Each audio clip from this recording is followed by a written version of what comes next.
성령께서 우리에게 주신 말씀은 야고보서 3장 1절에서 12절까지의 말씀입니다. 저와 여러분이 교독하시겠습니다. 내 형제들이여, 더 큰 심판을 받을 줄 알고 너도 나도 선생이 되려고 하지 마십시오. 우리는 모두 실수가 많기 때문입니다. 만일 누가 말에 실수가 없다면 그는 자기의 몸도 제어할 수 있는 완벽한 사람입니다.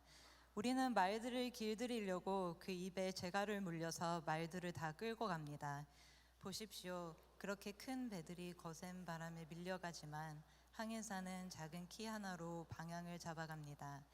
이와 같이 혀도 작은 지체이지만 큰 것을 자랑합니다. 보십시오. 작은 불씨가 얼마나 많은 나무를 태웁니까? 혀는 불입니다. 혀는 우리 지체 안에 있는 불의의 세계이며 온몸을 더럽히며 인생의 바퀴를 불사르며 지옥불에 의해 불살라집니다. 모든 종류의 짐승이나 새나 벌레나 바다 생물은 길들여질 수 있어 사람에게 길들여져 왔습니다. 그러나 혀는 아무도 길들일 수 없습니다. 혀는 지칠 줄 모르는 악이요 죽이는 독이 가득한 것입니다. 우리는 혀로 주와 아버지를 찬양하기도 하고 또 그것으로 하나님의 형상을 따라 지음받은 사람을 저주하기도 합니다. 찬양과 저주가 한 입에서 나오니 내 형제들이여, 그래서는 안 됩니다. 샘이 어떻게 한 구멍에서 단물과 짠물을 낼 수 있습니까? 내 형제들이여, 무화과 나무가 올리브 열매를 맺거나 포도나무가 무화과 열매를 맺을 수 있습니까? 이처럼 짠물 내는 셈이 단물을 낼 수 없습니다. 아멘. 네, 오늘은 이 마른 인생의 조각칼입니다 라는 제목으로 하나님의 말씀을 나누도록 하겠습니다. 이 박준신의 이 운다고 달라지는 일은 아무것도 없겠지만 이라는 이 책을 보면은 이런 내용이 있습니다. 마른 사람의 입에서 태어났다가 사람의 귀에서 죽는다. 하지만 어떤 말들은 죽지 않고 사람의 마음 속으로 들어가 살아남는다. 꼭 나처럼 습관적으로 타인의 말을 기억해두는 버릇이 없다 하더라도 대부분의 사람들은 저마다의 마음에 꽤나 많은 말을 쌓아두고 지낸다. 어떤 말은 두렵고, 어떤 말은 반갑고, 어떤 말은 여전히 아플 것이며, 어떤 말은 설렘으로 남아있을 것이다. 타인에게 별 생각 없이 건넨 말이 내가 그들에게 남긴 유언이 될 수 있다고 믿는다. 그래서 같은 말이라도 조금 따뜻하고 예쁘게 하려 노력하는 편이다. 이 박준 시인의 글처럼 어떤 말은 생명과도 같아서 끈질기게 살아남아서 이 사람의 마음에 자리 잡게 됩니다. 그리고 그 자리를 잡은 그 말은 어떠한 형태로든 우리의 삶에 영향을 끼친다는 것이죠. 따라서 말은 사람을 죽이기도 하고 반대로 사람을 살릴 수도 있습니다. 때로는 상처를 주기도 하고 상처를 치유하기도 하는 것이죠. 말로 꿈을 죽일 수도 있고 반대로 소망 없는 인생에게 소망을 줄 수도 있는 것입니다. 우리 인생의 대부분의 실수가 어디에 있는가? 바로 이 잘못된 말에서 비롯된다 해도 과언이 아닐 것입니다. 그렇기 때문에 우리는 이 말을 사용함에 있어서 조심할 수밖에 없는 것이죠. 더없이 이 말을 뱉을 때 신중할 수밖에 없다는 것입니다. 입술에서 30초, 가슴에는 30년이라는 말이 있죠. 가볍게 나간 이 30초면 이 끝날 수 있는 이 말이 사람의 마음에 파고들어서 비수가 되어질 때 그것은 한 인생의 30년 동안 잊혀지지 않을 이 비수와 같은 말로 남게 된다는 것입니다.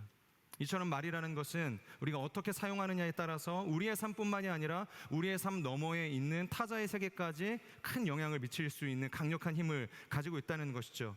자, 그렇다면 사랑하는 여러분, 우리의 인생 가운데 승리하는 인생이라고 할 때 그 승리를 결정짓는 이 성패는 어디에 있는가? 바로 우리가 이 내뱉는 말의 형태에 달려있다 해도 과언이 아닌 것입니다. 승리하는 인생이란 바로 우리의 입술을 통해서 나오는 온전한 말, 순전한 말을 통해서 이룰 수 있는 것이죠. 오늘의 이 본문은 바로 이런 말이 가지고 있는 이 파급력에 대해서 이야기하고 있습니다. 이 말이 얼마나 위대한가, 능력이 있는가에 대한 이야기를 하고 있는 것이죠. 그래서 야고보는 이 말을 가진 자가 어떻게 말을 이해해야 할 것이고 그 말을 사용해야 할 것인가에 대해서 교회 가운데 권면하고 있는 것입니다. 우리 1절의 말씀을 같이 한번 읽어볼까요? 시작. 더 큰 심판을 받을 줄 알고 너도 나도 선생이 되려고 나서지 마십시오. 자, 1절을 보면 지금 야고보 사도가 이야기하고 있습니다. 내 형제들이여. 네. 오늘의 본문 또한 세상을 향한 이야기가 아니라 어디를 향한 이야기입니까? 사랑하는 내 형제들이여. 교회를 향해서 주고 있는 이야기라는 것입니다. 그러니까 세상 가운데 일어나는 일들이 아니라 교회 공동체 안에서, 신앙 공동체 안에서 일어나고 있는 문제에 대한 이야기를 하고 있는 것이죠. 바로 성도들 사이에서 일어나고 있는 언어 생활에 문제가 있다라는 것을 지적하고 있는 것입니다. 지금 이 야고보서가 기록이 되어진 것은 1세기 초라고 볼 수 있는데, 그렇다면 당시에 사람들에게 핸드폰이라는 것이 있었을까요? 뭐 TV가 있었을까요? 하다못해 이 책이라는 것이 보급이 되어 있었을까요? 이 책이라는 것도 우리가 아는 것처럼 이 활자 인쇄기가 만들어진 14세기 이후에나 일반 사람들에게 가정에 이 보급이 되지 않았습니까? 그렇게 보면 당시에 지금 우리가 살아가는 것처럼 타인의 소리를 들을 수 있는 매개를 생각을 할 때 과연 무엇이 있었을까 한번 떠올려 보시면 뭐 찾아볼 수 있는 것들이 없지 않겠습니까? 그렇기 때문에 당시에 어떠한 이 유행이 있었냐면, 이 아고라 광장 같은 곳에 서서 사람들이 이제 강연을 하곤 했다는 것입니다. 저마다 자신들이 가지고 있는 이 사상과 견해와 이런 생각들을 주저없이 이 광장 앞에 서서 대중을 향해서 외치는 일들이 많이 있었다는 것이죠.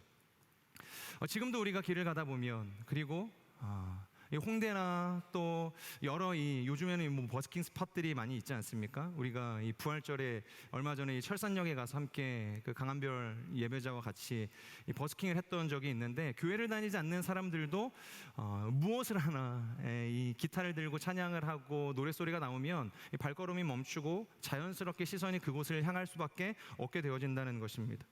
그러니까 그만큼 이 거리에서 행하는 이 버스킹, 그리고 이 강연이라는 것, 이런 것들은 그만큼 파급력이 있다는 것이죠. 그런데 문제가 뭐냐면, 이것이 단순히 세상적인 이 문화와 오락에서만 그친 것이 아니라 교회 안으로 이러한 것들이 들어오게 되었다는 것입니다. 그러니까 너도 나도 자신들이 생각하고 이 추구하는 사상과 이 신념의 잇대에서 복음을 전하기 시작을 했다는 것이죠. 그러니까 당연히 사람들이 그 소리에 귀를 기울이지 않았겠습니까? 그러니까 많은 사람들이 그들의 이 설교에 열광하기 시작을 했다는 것입니다. 여러분, 복음을 전한다는 것은 좋은 일입니다. 장려해야 할 일이죠. 우리도 거리로 나아가서 예수 천국에 대해서, 불신 지옥에 대해서 담대하게 외칠 수 있어야 되는 것입니다. 그러니까 신앙적 가르침을 나누는 것은 좋은 일이라는 것이죠. 그런데 그것이 문제는 왜곡되어지고 완전히 일그러진 다른 복음을 전하게 될 때는 문제가 있다는 것입니다. 그러니까 우리가 교회 생활을 하는 데 있어서 다양한 피드백들을 할 수 있죠. 교회 전통과 교회 활동을 위한 다양한 이 매뉴얼들을 만들어서 그것이 나에게 맞지 않을 때, 이 교회 안에서 내가 익숙하게 느껴지지 않을 때 얼마든지 그런 문제에 대해서는 사견을 제시할 수 있다는 것입니다. 아이디어를 공유할 수 있다는 것이죠. 그런데 중요한 것은 복음의 문제에 관해서는 그럴 수 없다는 것입니다. 자신의 생각을 피력하기 위해서 얼마든지 변조하고 그것을 날조해서, 그러니까 사람들의 마음을, 시선을 빼앗기 위해서 선정적이고 자극적인 내용을 이 복음에 잇댈 수 없다는 것입니다. 복음이라는 것은 어느 시대와 상황을 막론하고 동일한 내용이 흘러가야 하는 것이죠. 그리고 지위고하를 막론하고 어떤 이의 입을 통해서든 어떤 대상을 향해서든 동일한 이 말씀이 선포되어질 수 있어야 한다는 것이죠. 그만큼의 이 진리는 보편성을 담보하고 있어야 한다는 것입니다. 그렇기 때문에 복음은 반드시 내가 처음 전해 들은 그 원형의 날것, 그 오리지널, 그것을 있는 그대로 전할 때 비로소 그것을 복음적이다라고 우리가 이야기할 수 있는 것입니다. 그것이 아무리 내가 듣기에 투박해도, 아무리 시대적으로 고리타분해도 그것을 전해야만 복음이라고 이야기할 수 있다는 것입니다. 그런데 지금 이 교회는 바로 이런 질서와 균형이 완전히 무너져 있는 상태였다는 것이죠. 너무 많은 이 선생들이 교회 안에 들어와서 이 복음이라는 것을 사람의 눈과 귀를 현혹하고 마음을 빼앗는 이 선전의 도구로 사용을 하고 있다는 것입니다. 그러니까 무수한 말들을 내뱉고 있지만 정작 그 뱉어낸 말들에 대해서 책임을 지는 사람은 아무도 없었다는 것이죠. 그래서 야고보는 지금 이러한 교회 안에 선생된 자들을 향해서 이야기하고 있는 것입니다. 선정과 선동의 도구로 이 복음을 사용하고 있는 수많은 거짓 예언자들, 거짓 선생들을 향해서 경고하고 있다는 것이죠. 우리 1절과 2절의 말씀을 함께 읽도록 하겠습니다. 시작. 내 형제들이여, 더 큰 심판을 받을 줄 알고 너도 나도 선생이 되려고 나서지 마십시오. 만일 누가 말에 실수가 없다면 그는 자기의 온몸도 제어할 수 있는 완벽한 사람입니다. 지금 야고보가 무엇을 이야기합니까? 바로 내 형제들이여 더 큰 심판을 너희가 받을 것이기 때문에, 그러니까 너도 나도 선생이 되려고 노력하지 말라고 이야기하는 것이죠. 왜냐하면 그러니까 선생은 내뱉은 그 말에 대해서 하나님께서 반드시 책임을 물으실 것이기 때문이라는 겁니다. 말이라는 것은 단순히 전하는 것에 끝나는 것이 아니라 말에 대한 결과까지 함께 짊어지고 가야 한다라는 것을 이야기하고 있는 것이죠. 그렇기 때문에 단순히 생계를 위해서, 그리고 유행을 따라서 사람들의 관심을 끌기 위해서 이 선생의 자리에 서려고 하는 그 마음을 경계하라고 이야기하는 것입니다. 왜냐하면 이 자리는 그런 이유만으로 선택하기에는 굉장히 큰 하나님 안에서의 심판, 책망이 예비되어져 있기 때문이라는 것입니다. 그리고 2절을 보면 이런 이야기를 하죠. 우리 모두는 실수를 한다. 우리는 실수하는 존재라는 거죠. 만약에 우리가 이 말의 실수가 없이 이 말을 완벽하게 제어할 수만 있다면 뭐라고 합니까? 그 사람은 완벽한 사람이다. 완전한 사람이다. 문제가 없는 사람이라는 것이죠. 그런데 실수 없는 사람이 있나요? 실수하지 않는 사람이 있나요? 행동에 실수가 없는 사람을 우리가 본 적이 있습니까?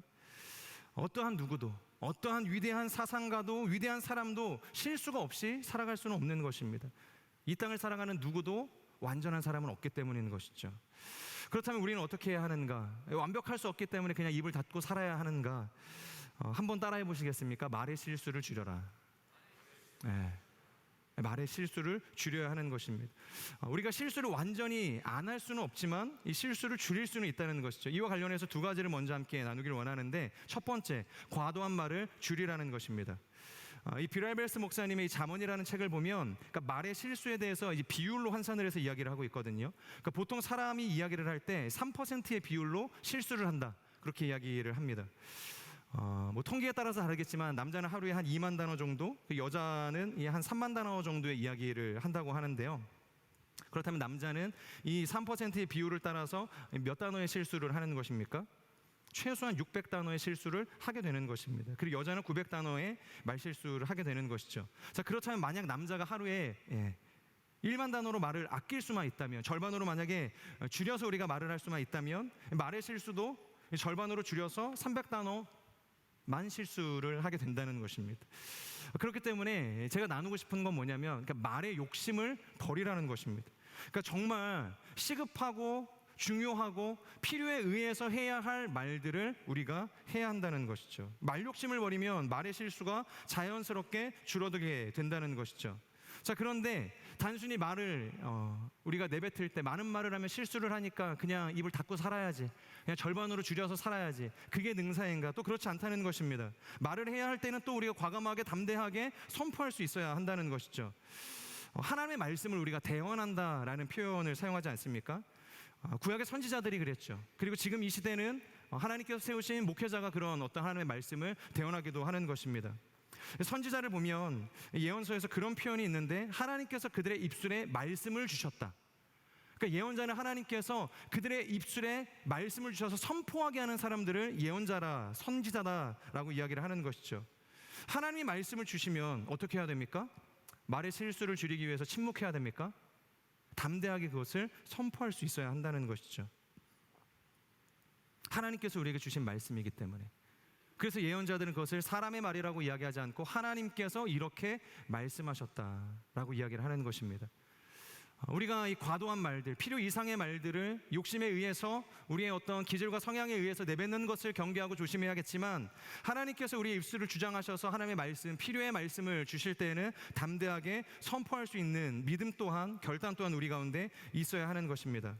그렇기 때문에 단순히 말의 실수를 줄이기 위해서 이 말수만 줄이는 것이 아니라, 성령님 오늘 나의 인생 가운데 오셔서 나의 말을 주장하셔서, 나의 입술을 주장해 주셔서 말을 해야 할 때와 말을 멈춰야 할 때를 알게 해 주십시오. 그리고 만약 말을 해야 할 때라고 한다면 담대하게 선포할 수 있는 믿음을 주십시오. 그렇게 기도할 수 있어야 되는 것입니다. 두 번째, 적절성의 관계를 파악하라는 것입니다. 여러분 혹시 꼰대라는 표현을 좋아하시는 분 계시나요? 아, 너 되게 꼰대 같아. 이 꼰대는 이 좋은 말은 아니겠죠. 이 시대를 관통하고 있는 이 커뮤니케이션 문화를 가장 잘 또 대변해주는 이 표현이 꼰대가 아닐까라는 생각을 하게 되는데, 여러분 꼰대는 어떠한 사람들입니까? 왜 꼰대는 사람들이 되고 싶어 하지 않죠? 꼰대질을 하고 있으면서 꼰대 소리를 듣기 싫어해요.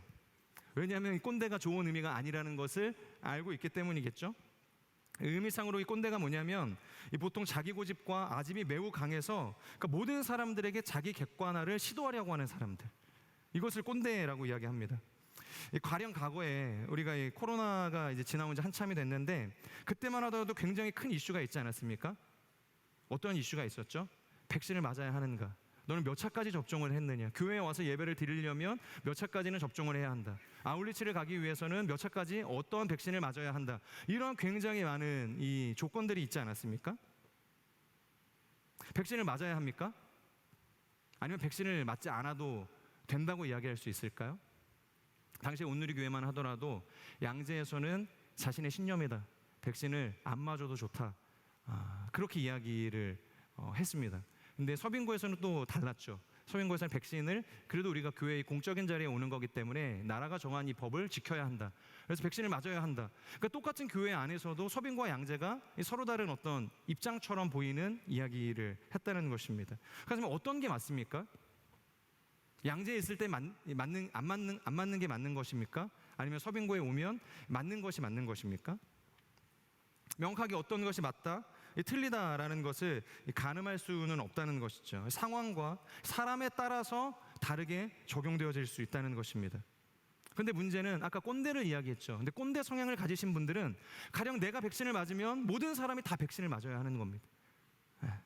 백신을 안 맞은 모든 사람들은 나를 이롭게 하지 못하는 이 가해자가 되는 것이죠.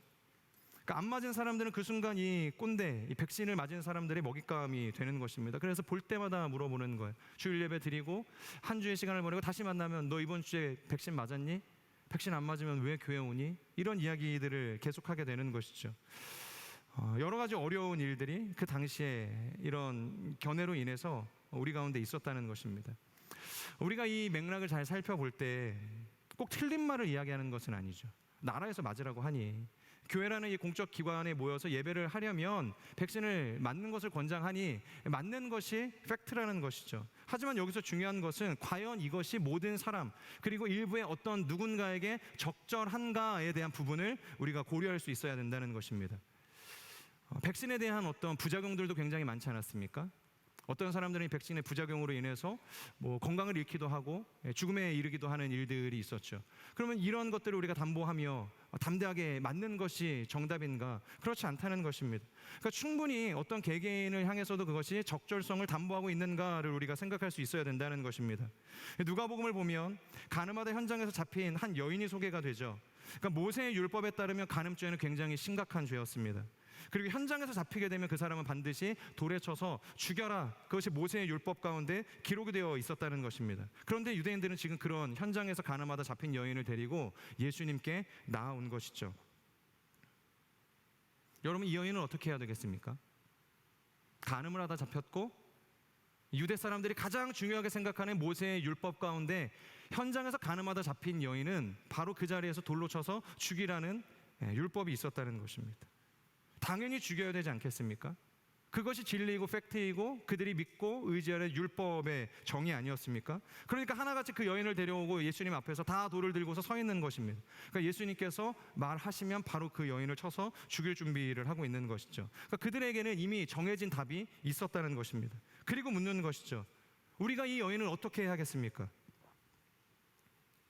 이번만큼은 예수님을 완벽하게 몰아붙인 이 외통수라고 사람들이 생각하지 않았겠습니까? 그리고 예수님 입장에서도 굉장히 난감하다 이거. 이 상황을 어떻게 해야 되지? 어떻게 이야기를 해야 이 여인이 살 수 있을까에 대한 생각을 하지 않았을까요? 그런데 그때 예수님이 뭐라고 이야기하시는가? 굉장히 놀라운 말씀을 선포하시죠. 누구든지 죄 없는 자는 돌로 쳐라. 결국 그곳에 있는 모든 사람들은 저마다 자신의 손에 들린 돌을 내려놓고 하나둘씩 그 자리를 떠났다 성경이 이야기를 한다는 것입니다. 불과 방금 전까지만 해도 반드시 죽어야만 했던 모세의 율법에 의해서 반드시 죽여야만 했던 이 여인이 어떻게 된 거예요? 예수님의 이 말 한마디로 살게 된 것입니다.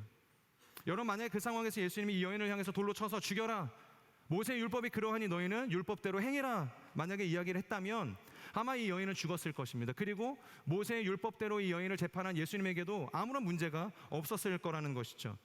하지만 여러분, 이 상황에서 예수님의 관심은 그저 팩트를 이야기하는 것에 있지 않았다는 것입니다. 결국 예수님의 이 지혜롭고 적절했던 한마디, 그것이 적절성을 확보했던 이 지혜로운 한마디가 한 여인의 인생을 완벽하게 뒤집어 놓게 된 것이죠. 죽어야 할 여인을 살게 했다는 것입니다.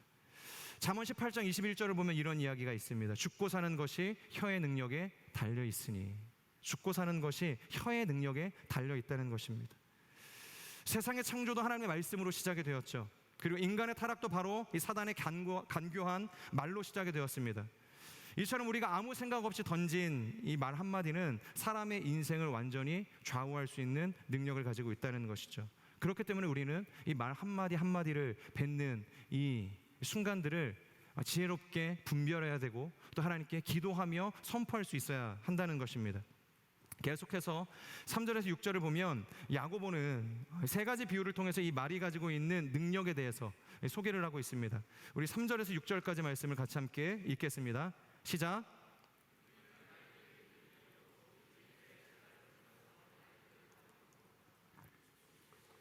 그렇게 큰 배들이 거센 바람에 밀려가지만 항해 사는 작은 키 하나로 방향을 잡아갑니다. 이와 같이 혀도 작은 지체이지만 큰 것을 자랑합니다. 보십시오. 작은 불씨가 얼마나 많은 나무를 태웁니까? 혀는 불입니다. 혀는 우리 지체 안에 있는 불의 세계이며 온몸을 더럽히며 인생의 바퀴를 불사르며 지옥의 불에 의해 불살라집니다. 자, 야고보는 사람의 혀를 말들의 입에 물리는 이 재갈과 이 배를 조종하는 키에 비유를 하고 있죠. 여러분, 여기에는 중요한 원리가 담겨져 있습니다. 바로 작은 것이 전체를 통제한다는 것입니다. 그 큰 말도 고작 입에 물린 작은 재갈 하나로 완벽하게 통제가 된다는 것이죠. 그리고 배의 후미에 달려있는 이 선풍기 크기만한 이 작은 키에 의해서 이 집채만한 배도 얼마든지 그 항로를 변경할 수 있게 된다는 것입니다. 이와 마찬가지로 우리의 입에서 우리의 이 전체를 생각을 할 때 혀라는 것은 굉장히 작은 지체에 불과하지 않습니까? 굉장히 작은 사이즈라 말할 수 있는 것이죠. 하지만 이 혀는 이 재갈과 이 배에 달린 키와 같이 우리의 인생의 항로를 결정하는 가장 큰 역할을 한다는 것입니다. 재판장의 유죄 한마디가 이 피곤의 인생을 좌우하게 되죠. 외교관이 지혜롭게 던진 말 한마디가 이 국군을 좌우하게 됩니다. 이처럼 우리가 아무 생각 없이 던진 말 한마디가 한 사람의 인생을 죽이기도 하고 또 때로는 살릴 수도 있게 된다는 것이죠. 그래서 5절에서 6절을 보면 세 번째 비유인 작은 불에 대해서 뭐라고 이야기하냐면, 산 전체를 태우는 불은 바로 이와 같이 작은 불로 시작이 된다. 산 전체를 다 불태우는 그 불이 처음부터 큰 불이 아니었다는 것입니다. 작은 불로부터 시작이 되었다는 것이죠. 여러분, 매년 봄과 이 가을과 같은 이 건조기가 되면 얼마나 많은 이 분들이 산불 때문에 피해를 입게 되십니까? 3년 전인가요? 그때도 이 울진에서 굉장히 큰 불이 일어나서 많은 분들의 삶에 이 터전이 소실이 된 일이 있었는데요. 그때 당시 이 산불의 원인이 어디에 있었는가를 살펴보았더니 아니나 다를까 이 차를 타고 지나가던 사람이 던진 이 담배꽁초 하나 때문에 이 거대한 산불이 일어나게 된 계기가 되었다는 것입니다. 결국 그 담배꽁초로 일어난 작은 불씨 때문에 산불이 일어난 지 2주가 넘도록 그 불을 완벽하게 진화하지 못하게 되었다는 것입니다. 굉장히 큰 재해의 상처를 남기게 된 것이죠. 한 번 타오른 불은 여러분 쉽게 잡는 것이 불가능하다고 볼 수 있는 것입니다. 그리고 어렵게 불길을 다 잡고 난 뒤에도 문제는 뭐냐면 그 불로 인해서 너무 많은 피해를 입게 된 후라는 것이죠. 너무 많은 것들이 파괴된 후라는 것입니다. 말이 바로 이와 같다는 것이죠. 6절을 보면 이렇게 이야기하죠. 말은 인생의 바퀴를 불사른다. 인생이 지옥불에 의해서 불타 없어진다. 이처럼 말은 나의 인생뿐만이 아니라 타인의 인생 전체까지도 불태울 수 있는 파괴적인 능력을 가지고 있다는 것입니다. 그리고 그 말은 주워 담을 수가 없는 것이죠. 말이 이미 던져지고 그 마음을 파괴하게 되면은 그 이후에 남게 되어지는 것은 상처와 눈물과 누군가를 향한 이 분노와 이 원망의 마음으로 가득 채워지게 된다는 것입니다. 여러분, 희대의 탈주범이었던 신창원 씨를 기억하시죠? 그는 종신형을 받고 이 감옥 생활을 하던 중에 자신의 인생을 돌아보면서 기록한 이 자유라는 책을 출간하게 되거든요. 그리고 그 책을 통해서 그가 자신이 왜 범죄자로 들어가게 되었는가, 그 계기를 소개하게 되는데 뭐라고 되어져 있냐면 그는 굉장히 불우했던 어린 시절을 보냈다고 합니다. 그러니까 학교에 내야 할 최소한의 이 육성회비조차 낼 수 없는 어려운 형편이었다는 것이죠. 그렇다고 한다면 주변에 있는 사람들이 그런 어려운 한 학생의 사정을 좀 헤아려주고 돌봐줄 수 있었다면 너무 좋은데, 학교에 있는 담임 선생님마저 이 아이의, 이 신창원의 그 어려운 이 환경을 헤아려주지 못했다는 것입니다. 그러니까 학생마저, 그리고 선생님마저, 학교마저 누구도 그의 편이 되어주지 않았다는 것이죠. 게다가 그에게 뭐라고 이야기했냐면, 저서에 나와 있는 그대로 제가 읽으려고 했지만 그렇게 이야기하면 너무 놀라실 것 같아서 제가 생략을 하고 이야기를 하자면, 야, 이 XX야, 돈도 안 가져왔는데 뭐하러 학교는 나오냐, 빨리 땡땡, 그러니까 돌아가라는 거죠. 학교 올 필요 없다고 이야기를 하는 거죠. 한 학생을 양육하고 다스리고 교육해야 할 선생님의 입에서 육성회비의 문제로 욕을 하고 학교에서 이제 추방하는 일들, 그때 이 신창원이 선생님의 이 막말을 듣는 그 순간 이런 마음이 들었다는 것입니다. 그때 내 마음속에서 악마가 태어났음을 느끼게 되었다. 그리고 그것을 계기로 어둠을 마음 가운데 품게 되었다는 것이죠. 비록 어린아이의 인격이었지만 그 선생님의 말로 그 순간 씻을 수 없는 상처를 이 신창원이 받게 된 것입니다. 여러분, 우리가 보통 말씨라는 표현을 사용하지 않습니까? 말에 씨가 있다는 것이죠. 그러니까 말이 씨가 된다는 것입니다. 정말로 그 순간 그 선생님의 말이 신창원 이 어린 아이의 마음 가운데 씨를 확 심겨준 것입니다. 그 씨를 통해서 그 씨가 열매를 맺고 그 씨의 열매를 따라서 살아가게 되어지는 일들이 거기서부터 시작이 된 것이죠. 그래서 여러분, 우리가 아무 생각 없이 내뱉는 말들 너무 많죠? 한번 생각해 보시겠습니까? 오늘 여러분들이 하루를 시작하고 지금 오후 5시가 되어질 때까지 내뱉었던 수많은 말들 중에서 너무 쓸데없는 말들, 거의 저주에 가까운 말들, 이런 말들이 있지 않습니까? 이놈의 직장 때려치워야겠다, 내 인생이 항상 이렇지 뭐, 내 눈에 흙이 들어가도 안 된다. 부모님들은 그런 이야기 하죠. 속썩이는 자식들을 보면서 아휴, 진짜 호적에서 파고 싶다는 이야기도 하고, 무자식의 상팔자라는 이야기도 하시기도 하고, 계속해서 죽겠다고 이야기를 연발하시는 분들도 있습니다. 죽겠다. 뭐가 그렇게 힘든지 계속해서 죽겠다를 이야기를 하는 것이죠. 한 5번은 자기를 죽이고 하루를 시작하시는 분들도 있습니다. 그리고 5번은 죽여야 하루를 끝내는 인생들도 있다는 것이죠. 여러분, 그런 분들은 이 말의 능력이 있다고 한다면 사는 것이 오히려 기적이 아닐까라는 생각을 하게 되는 것입니다. 말을 가지고 자신의 운명을 스스로 결단내는 사람들이 너무 많은 것이죠. 그렇기 때문에 우리는 이 말을 할 때 조심해야 되는 것입니다. 왜냐하면 반드시 그 입술의 열매가 거두어질 날이 올 것이기 때문이에요. 하나님께서는 우리의 말씀을 단순히 리스닝하는 것이 아니라 중요한 것은 카운팅하고 계신다는 것입니다. 우리가 말대로 선포하는 대로, 우리가 믿음으로 선포하는 대로 하나님께서는 그것을 들으시고 거기서 끝나는 것이 아니라 카운팅하신다는 거예요. 그래, 네 말대로 될 거야, 믿음대로 될 거야. 그것이 저주이든 축복이든. 나의 언어의 습관은 어떠한가? 과연 나는 이 축복의 언어, 그리고 긍정의 언어, 사랑의 언어, 이 소망의 언어를 선포하는 인생인가? 아니면 정반대의 언어를 가지고 하루에 몇 번씩 나를 죽이고 타인을 죽이는 언어를 가지고 살아가고 있는가? 저는 우리의 입술이 하나님께서 주시는 그 소망을 붙들고 축복의 언어요, 사랑의 언어요, 믿음의 언어를 선포하는 인생이 되기를 주님의 이름으로 축복합니다. 하나님께서는 그 언어를 통해서 우리의 삶의 인생의 길을 내실 것입니다.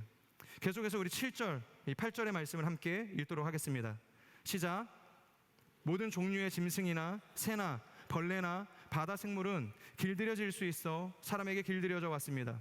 그러나 혀는 아무도 길들일 수 없습니다. 혀는 지칠 줄 모르는 악이요 죽이는 독이 가득한 것입니다. 7절을 보면 그동안 모든 동물들을 길들여 왔다라고 이야기를 하고 있죠. 여러분, 무엇인가를 길들일 수 있다는 것은 굉장히 큰 능력입니다. 한 20년 전쯤인가요? 칭찬은 고래를 춤추게 한다라는 것이 굉장히 큰 베스트셀러가 되지 않았습니까? 그러니까 그렇게 큰 고래도 먹을 것을 통해서 어떤 훈련을 통해서 충분히 길들일 수 있다라는 이야기인 것이죠. 그리고 우리가 소위 에이징이라는 표현이 있는데 이것은 본래 숙성시킨다라는 의미를 가지고 있습니다. 근데 여기서 의미를 좀 더 확장을 해보면 결국은 이것도 길들인다는 이야기 아니겠습니까? 그래서 우리가 와인을 에이징한다, 혹은 악기를 에이징한다, 길들인다라는 표현을 사용하지 않는 것입니까? 사람이 살아가는 이 사회 문화 속에서조차도 길들이기 문화라는 것이 있을 정도입니다. 이처럼 인간은 살아있는 생물뿐만 아니라 죽어있는 사물까지도 길들일 수 있는 능력을 가지고 있는 것입니다. 자, 그런데 본문을 보면 딱 한 가지 사람이 길들일 수 없는 것이 있다고 지금 이야기를 하고 있는데 그것이 뭐냐면 바로 혀입니다.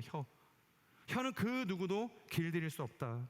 결코 이 혀는 사람이 통제하거나 다스릴 수 없다고 이야기하는 것이죠. 그리고 이어서 8절을 보면 그 혀가 가지고 있는 특징에 대해서 또 한 가지 이야기를 하는데 무엇입니까? 이 길들여지지 않는 혀에는 뭐가 있대요? 지칠 줄 모르는 악이 있다는 것입니다. 좀 힘들면 좀 쉬면 좋은데 이 혀라는 것은 악을 가지고 있는데 그 악이 지칠 줄 모르는 악이라는 것입니다. 그렇기 때문에 매우 위험하다고 경고를 하고 있는 것이죠. 우리가 흔히 독이 담긴 말이다라고 해서 독설이라는 표현을 쓰죠. 그리고 이 새치밖에 되지 않는 혀로 사람을 죽일 수 있다고 해서 이 촌철살인이라는 말을 쓰기도 합니다. 여러분, 독을 품고 있는 말은 세 사람까지 죽일 수 있다고 하죠. 누구입니까? 먼저는 듣는 사람을 죽이죠. 그리고 그 말을 하는 자신을 죽이죠. 그리고 그 말이 향하는 사람을 죽이는 것입니다. 듣는 사람과 말을 하는 사람과 그 말이 향하는 사람, 세 사람을 독에 담긴 말이 죽일 수 있다고 이야기를 하는 것입니다. 그렇기 때문에 여러분, 우리는 항상 두려움을 가지고 신중히 말을 뱉을 수 있어야 하는 것이죠. 결코 길들여지지 않는 이 말이 가진 이 파괴력을 잊어서는 안 된다는 것입니다. 그리고 더 나아가서 우리가 할 수만 있다면 말을 뱉는 것이 아니라 무엇을 뱉는 인생이 되어야 하겠습니까? 하나님의 말씀을 뱉는 인생이 되어야 하는 것입니다. 여러분, 말이라는 것이 우리의 인생을 변화시킬 수 있겠습니까? 말이라는 것이 한 사람의 인생을 좌우할 수 있겠습니까? 말이 아닌 말씀이 우리의 인생을 변화시키는 줄로 믿습니다. 말을 많이 뱉어봐야 실수만 하는 것이죠. 그리고 누군가의 마음에 상처를 입히고 분열을 일으키고 다툼을 일으킬 뿐이라는 것입니다. 하지만 우리가 믿음으로 말씀을 뱉기 시작할 때 귀신이 떠나가고 그것에 치유가 임하고 소망과 하나님께서 주시는 구원의 기쁨이 임하게 되는 것입니다. 저는 우리의 인생이 말을 많이 하는 인생이 아니라 말씀을 선포하는 인생이 되기를 주님의 이름으로 축복합니다. 마지막으로 우리 9절에서 12절, 그렇다면 우리는 이 길들여지지 않는 혀를 가지고 어떻게 말씀을 뱉는 인생을 살아낼 수 있는가 함께 나누길 원하는데요, 같이 읽도록 하겠습니다. 시작. 우리는 혀로 주 아버지를 찬양하기도 하고 또 그것으로 하나님의 형상을 따라 지음받은 사람을 저주하기도 합니다. 찬양과 저주가 한 입에서 나오니 내 형제들이여 그래서는 안 됩니다. 샘이 어떻게 한 구멍에서 단물과 짠물을 낼 수 있습니까? 내 형제들이여 무화과 나무가 올리브 열매를 맺거나 포도나무가 무화과 열매를 맺을 수 있습니까? 이처럼 짠물을 내는 샘이 단물을 낼 수 없습니다. 자, 먼저 결론을 내리겠습니다. 결국 말은 말 관리가 아니라 마음 관리에 있다라고 지금 야고보 사도는 이야기하고 있습니다. 그러니까 우리의 마음에 품고 있는 것이 결국 입 밖으로 나오게 된다는 것이죠. 예수님께서 마태복음 15장에서 그런 이야기를 하십니다. 외부에 있는 것이 너희를 더럽게 하는 것이 아니라 너희의 내면에 있는 것이 밖으로 나와서 더럽게 하는 것이다. 마태복음 15장 17절 18절 말씀인데요, 입으로 들어가는 것은 무엇이든 뱃속으로 들어가서 결국 밖으로 빠져나오지 않느냐. 그러나 입에서 나오는 것은 마음에서 나오는 것인데 이런 것이 사람을 불결하게 한다. 여러분, 결국 마음의 관리가 마음의 이 말의 열매를 바꾸는 것입니다. 그러니까 내 마음에 무엇을 채우냐에 따라서 내 입술의 열매가 바뀌게 되는 것이죠. 이 비트겐슈타인의 말이라는 책을 보면 이런 대목이 나옵니다. 자신의 의식은 타인에게 전부 드러난다. 자신의 의식이나 마음이 지금 어떤 상태인지 모든 이가 안다. 그런데 무슨 까닭인지 자신의 의식이나 마음을 타인에게 잘 숨겼다고 굳게 믿는다. 결국 자신만의 비밀이요 자기 혼자만의 요새라고 생각한다. 그러나 그 의식과 마음은 얼굴 표정으로 또렷이 드러난다. 말과 태도나 동작에도 고스란히 나타난다. 결국 안과 밖은 같다. 여러분, 마음에 우리의 말씀, 하나님의 말씀을 채울 때 말씀이 나가는 것입니다. 말씀을 채웠는데 독설이 나가지 않습니다. 말씀을 채워야 하나님의 말씀이 나가는 것이죠. 우리의 마음 가운데 하나님의 사랑을 채울 때 사랑이 나가는 것입니다. 사랑을 채웠는데 저주가 나가지 않겠죠. 우리의 마음 가운데 감사를 채울 때 비로소 감사의 언어가 나가게 되는 것입니다. 저는 우리의 인생이 하나님의 말씀을 묵상함으로 묵상되어진 말씀을 우리의 심령 가운데, 영혼 가운데 온전히 새기는 이 마음의 관리를 통해서 승리하는 입술의 열매를 맺혀지길 주님의 이름으로 축복합니다. 그래서 저주의 언어가 그치고 날마다 생명의 언어만 선포하는 인생이 되기를 축복합니다. 절망의 언어가 그치고 오직 소망의 언어만이 우리의 삶의 모든 자리 가운데 충만하게 열매 맺기를 주님의 이름으로 축복합니다. 우리 같이 함께 말씀을 기억하면서 기도하도록 하겠습니다. 사랑하는 주님, 오늘 교회 안에 나타나는 수많은 문제들 중에서 특별히 이 말의 문제에 대해서 우리가 함께 나누었습니다. 이 말이라는 것은 한 사람을 죽이기도 하고 한 사람을 살릴 수도 있는 능력이 달려있다, 그렇게 이야기합니다. 그렇다고 한다면 우리의 입술이라는 것, 선포되어지는 말이라는 것, 우리가 얼마나 경각심을 가지고 책임감을 가지고 두렵고 떨리는 마음으로 이것을 선포해야겠습니까?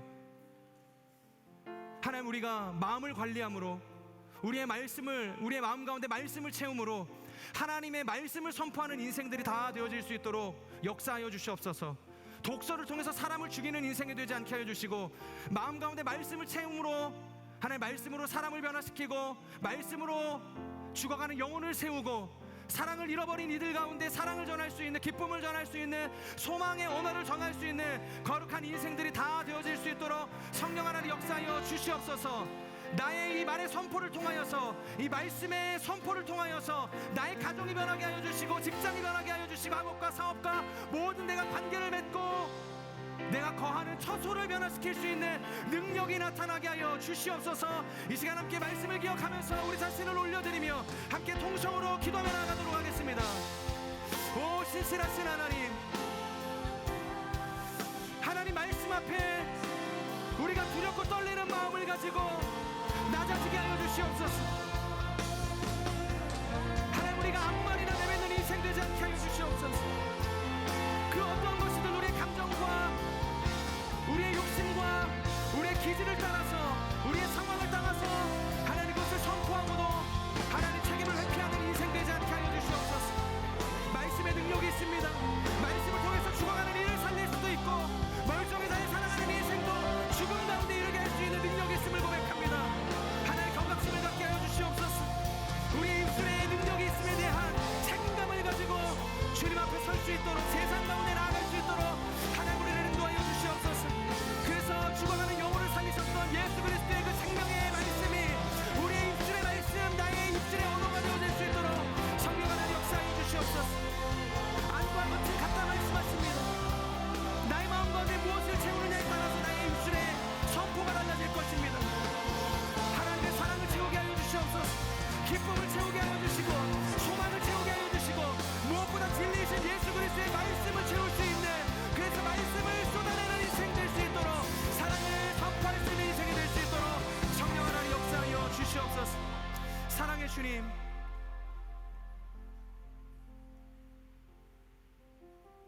이 말이 가지고 있는 이 권세를 우리가 분명하게 직시하게 하여 주시고, 우리가 아무 말이나 습관적으로, 심지어 그것이 저주에 가까운 언어일지라도 내뱉는 것이 일상이 되었다면 하나님 다시 한번 나의 입술을 주관하여 주셔서, 아니 내 마음의 내면을 주장하여 주셔서 하나님, 우리가 독설을 하는 인생 아니라, 사람을 죽이는 인생이 아니라 정말로 이 한낱 새치어로 사람의 마음 가운데 있었던 충만한 소망을 뺏는 인생이 아니라 하나님을 드러내고 하나님께서 우리에게 허락하신 사랑을 전하고 기쁨을 선포하며 소망을 노래하는 입술로 변화되어질 수 있도록 하나님 우리를 인도하여 주시옵소서. 말의 관리가 아니라 철저히 마음 관리라고 말씀하십니다. 우리가 끊임없이 하나님의 말씀 앞에 서게 하여 주시고 하나님의 사랑 가운데 거하게 하여 주시고, 오늘도 우리 가운데 놓치지 않고 붙들고 나가기를 원하는 그 영원한 구원의 표대이신 예수 그리스도를 우리가 구주로 삼게 하여 주셔서 우리의 마음 가운데 채우게 하셔서, 우리의 마음 가운데 채워진 이 모든 사랑과 소망과 기쁨과 진리의 말씀이 우리의 입술을 통하여서 선포되어지는 인생들 다 되어질 수 있도록 역사하여 주시옵소서. 절망의 언어가 그치게 하여 주시고 소망의 언어를 선포하게 하여 주시고, 죽음의 언어가 그치게 하여 주시고 생명과 부활의 언어가 선포되어지는 우리의 삶이 되어질 수 있도록 축복하여 주시옵소서. 오늘 나를 보내시는 모든 삶의 자리, 가정과 직장과 학업과 나의 교회 공동체 위에, 순 위에 하나님이 모든 하나님 안에서 생명의 언어로 통하여 하나님의 나라가 임하게 되어지는, 하나님의 생명이 임하게 되어지는 놀라운 축복이 있게 하여 주시옵소서. 그렇게 역사하실 주님을 찬양합니다. 존귀하신 예수 그리스도의 이름으로 감사하며 기도드립니다. 아멘. 우리 기도를 받으신 주님께 우리 감사의 박수 한번 올려드리겠습니다. 오, 신실하신 주님을 찬양합니다. 아멘.